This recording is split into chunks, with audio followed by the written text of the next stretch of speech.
earlier than they have. All right, this is the very first pick of the 2009 first-year player draft of the New York Mets. Their dignitaries, John Franco. Good evening. I'm John Franco, and with the first pick of the second round for the New York Mets, pick Steven Matz, a left-handed pitcher from Ward Melville High School, East Setauket, New York. Milwaukee Brewers are on the clock. Well, John Franco knows what it's like to be a local boy on the Mets, and the Mets, again, staying on Long Island for their most recent selection. Well, they're staying in the backyard, which is a good thing to do. Similar build to an Andy Pettitte. Arm works well, easy and loose. His fastball is probably comfortable, about 90-92, so he's not an overpowering guy. And certainly the best prospect coming out of Long Island this year. Maybe the state of New York. I mean, you know, there are some other guys that we'll probably hear that probably belonged in that second, third round. You know, Northeast guys, sometimes it can be a little bit hard, but he was coming on a little strong. In another year, when there weren't as many high school arms as there were this year, maybe he goes up at least a tick or two higher. Yep. But based on who he is and his talent level, this is probably about right at 72. And got to be happy to be able to stay home. Maybe he'll get a little chance to pitch in Brooklyn. New York Mets are on the clock, taking 13th here in the first round of the 2011 first-year player draft. There's Frank Viola, the Mets rep, trying to find out the information. Let's check in with Baseball America's Jim Callis and Matt Yalow standing by. Who's the best available right now, guys? Yeah, that's a great question, Greg. And Jim, these are the top 20 prospects. Half of them are off the board. But you move to outfield because that's where you think the Mets will probably go right now. Is that right? I do. I think the Mets would really like to get a bat here, Matt. Athletic, up-the-middle player, could provide some offense. Josh Bell's an interesting guy, but he's sent a letter to teams saying he wants to go to college, so I don't think it's going to be Josh Bell. The Mets have had interest in Mikey Matuk, who's got solid tools across the board, but a guy they've been on all spring, big-time athlete, best player probably in the history of Wyoming, Brandon Nimmo here at number 6. I could see them going in that direction. From Wyoming maybe to New York City, Greg. What do you think? If the Mets go with him, that'll be quite the adjustment. It would be a major story, no doubt about it. Now let's go to the podium and see if that will actually hold true. With the 13th selection of the 2011 first-year player draft, the New York Mets select Brandon Nimmo, an outfielder from Cheyenne East High School, Cheyenne, Wyoming. The Florida Marlins have the next pick, and they are now on the clock.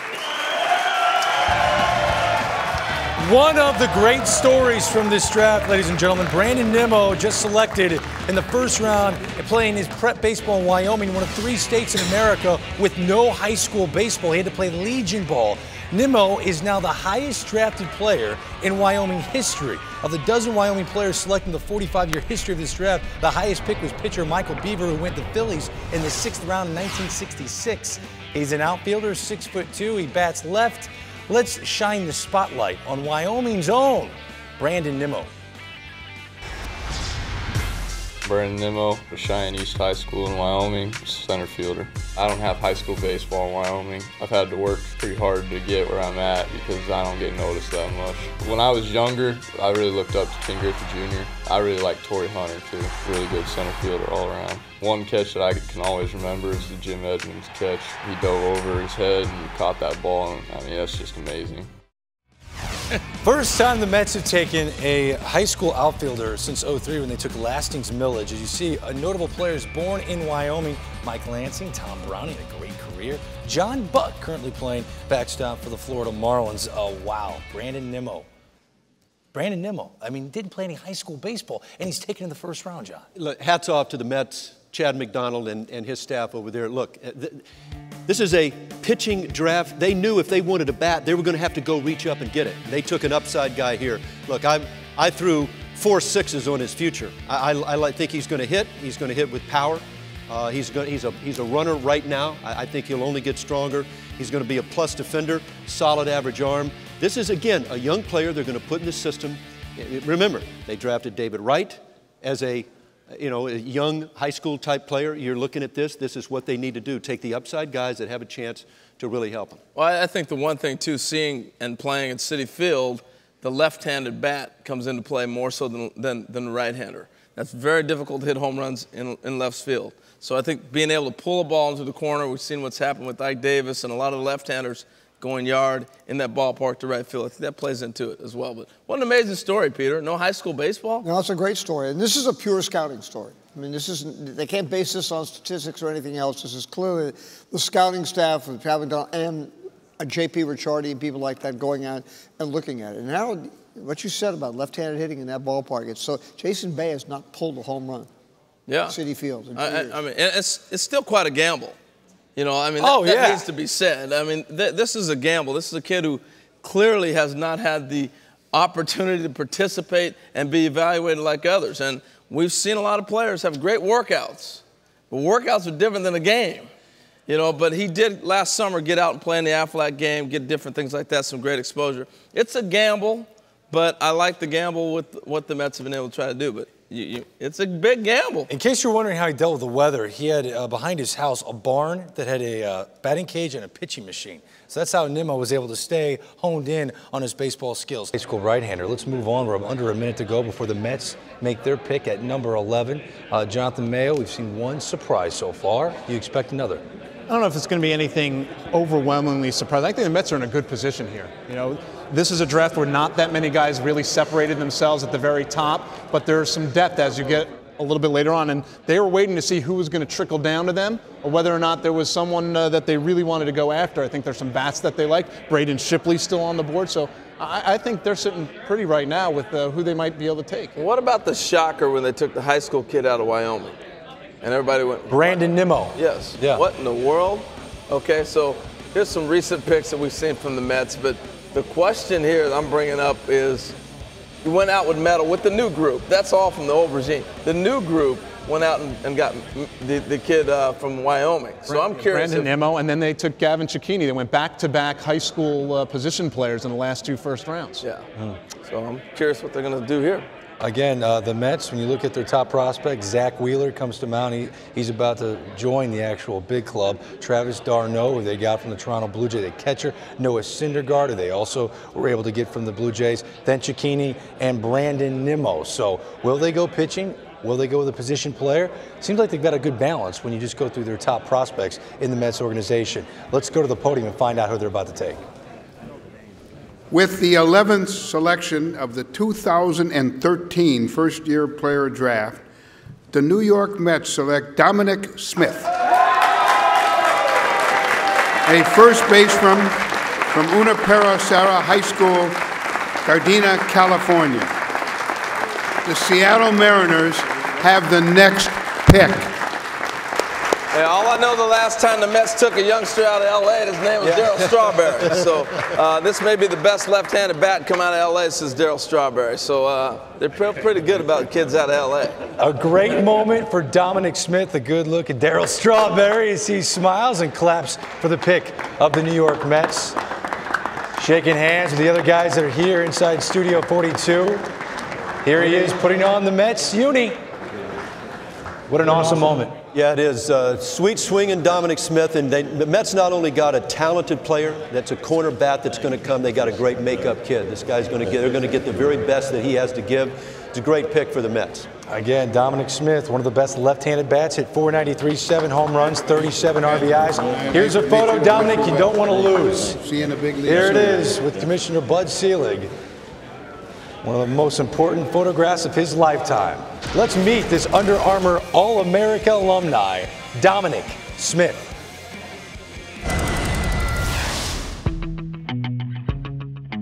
My name is Dominic Smith. I'm from Los Angeles, California, and I play first base and outfield. A little bit of all 5 tools. That's the scouting report on myself. I'm out of my game after like 3 players. Robinson Cano, I get swagger in the way he can hit. And then Carlos Gonzalez, I like how he plays the outfield. At first base, I'm out of my game after Mark Teixeira. 5 years, I see myself playing in the big leagues. But if not, I just want to graduate with my degrees and open up a couple restaurants because I like to cook. He likes to cook. Dominic Smith, some great video here. I know we're all a big fan of the way this guy swings the bat. Well, this kid's been in the Urban Youth Academy since age 11. So this is a big thing with him and J.P. Crawford, with Daryl Miller and the group out in California. We're familiar with him. I think the Mets have been out there a lot, spent time there. So this is a big thing for baseball. As we tried to revive baseball in the inner cities, and we haven't had kids out of the inner cities getting picked. And this is a great, great thing for baseball today from that front alone, not just the fact this kid maybe had the best offensive bat in the draft. Yeah, it is. Harold, you've talked about it here over the last week about athletes getting in the draft. That's what we're trying to find. They got a good one here in Dom Smith. Sam Ryan is standing by with Dominic Smith. And an emotional Dominic Smith. I know New York is a long way from California, but your thoughts right now, Dom? I'm lost for words, and this is a great honor and opportunity, and I can't wait to get out there. So. When you think about the excitement on the New York Mets right now with young Matt Harvey pitching for them, this is an infield that includes David Wright. What are your thoughts when you think about that? It's an incredible team, and David Wright is a Hall of Fame potential player. Matt Harvey is a great young guy, and hopefully I could come up and help the team out. And I know your birthday is just over a week away, so happy early birthday to you. And for you, we're going to have you put your name up on the wall now. You really enjoy this moment, okay? Congratulations. Thank you, guys. I appreciate it. Okay, make it official. Put your name up here. All right, Dominic Smith just making eye contact with Mets fans throughout the country as he had that interview there with Sam Ryan. And there you go, putting his nameplate up on the big board. The 11th overall pick to the New York Mets. Jim Callis, Matt Yaloff, let's get your reaction. Well, I'll tell you something. Jim has a good point on this guy. He is a true first baseman. I mean, that's it, right? So why is that significant for the Mets here? Because you aren't usually going to see a high school first baseman drafted in the first round. Last guy drafted this high in that demographic was Eric Hosmer in 2008. But Dominic Smith, I mean, he might be the best all-around hitter in the draft in terms of hitting for power and average. And even though he's limited to first base, he's athletic over there. Maybe someone tries to make him an outfielder, but he's a good athlete too, good defender. 23 to 25 before you show up. We'll see. We'll see how it works out. Hoffman off the board. We move on to number 10. It's the New York Mets. Their only pick tonight. Jonathan, I haven't checked in on your mock draft in forever. Who did you have the Mets taking 10th overall? I had them taking Sean Newcomb from the University of Hartford, the big lefty. I know they've been on him all along. A lot of people thought he might go ahead of them, but it seemed like a good spot for him if the right bat or other arm didn't come down on him. Let's see if you nailed that prediction. To the podium. With the 10th selection of the 2014 first-year player draft, the New York Mets select Michael Conforto, an outfielder from Oregon State University, Corvallis, Oregon. The Toronto Blue Jays have the next pick, and they are now on the clock. So the Mets take Michael Conforto, who brings one very important tool to the ballpark every day. It's left-handed power.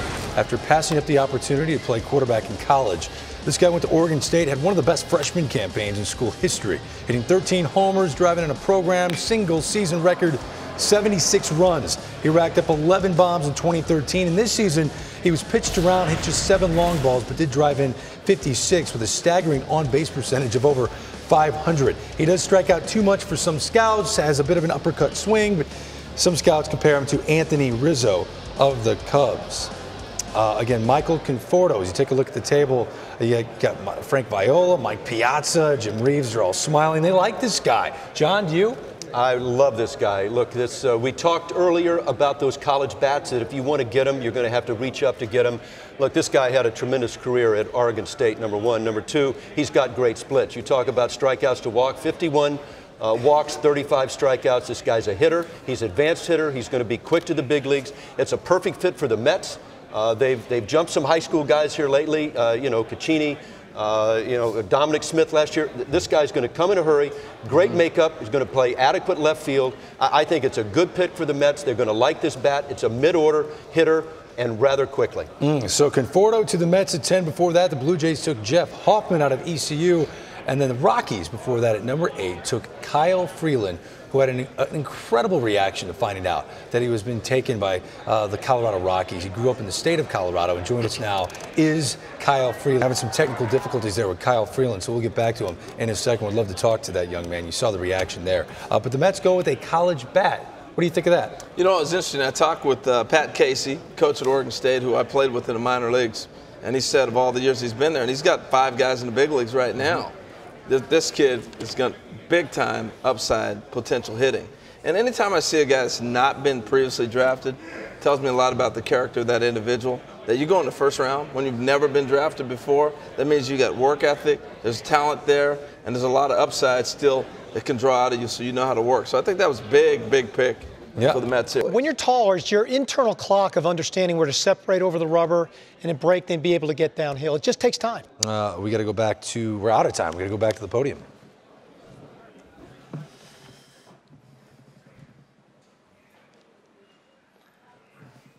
Good evening. I'm Johnny Franco, representing the New York Mets.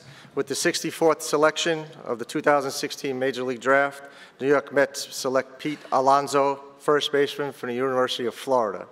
The Los Angeles Dodgers are next selection. The 5th Florida Gator drafted tonight. Well, they heard you talking about Louisville. Right, so they had to counter that. So thank you, Mets, for doing that. This is the best hitter on a loaded Florida team. He hit .368, 12 home runs, 55 RBIs, and a .632 slugging percentage in 53 games for the Gators. A good look at him, 6'2", 225 pounds, and Sean Casey can't wait to talk about Peter Alonso. Thanks, Greg. Hey, when I see Peter Alonso, I see C.J. Crone. This guy's best tool is his raw power. He absolutely has late tower power. This is a guy you can stick in the middle of the order. He's going to barrel up some balls, gap to gap, going to go right center, left center. One thing he has on his side, he's played in a great conference out there in Florida. He's played against tough competition for the last 3 years. This guy's bat's going to play in the big leagues. Like we said about the Louisville Cardinals, a big night for the Florida Gator program. A.J. Puck, Dane Dunning, Logan Shore, Buddy Reed, and now Peter Alonso, all drafted on day one. Alonso goes 64 to the Mets, and he's dealt with some odd injuries throughout his college career. Yeah, he got hit on the hand this year, in fact, that knocked him out. The biggest thing for him is that he shortened up his swing. I mean, he always had that raw power. He started to get to it more consistently down the stretch, which is why he moved into day one. I think a month ago, we wouldn't be talking about him, now.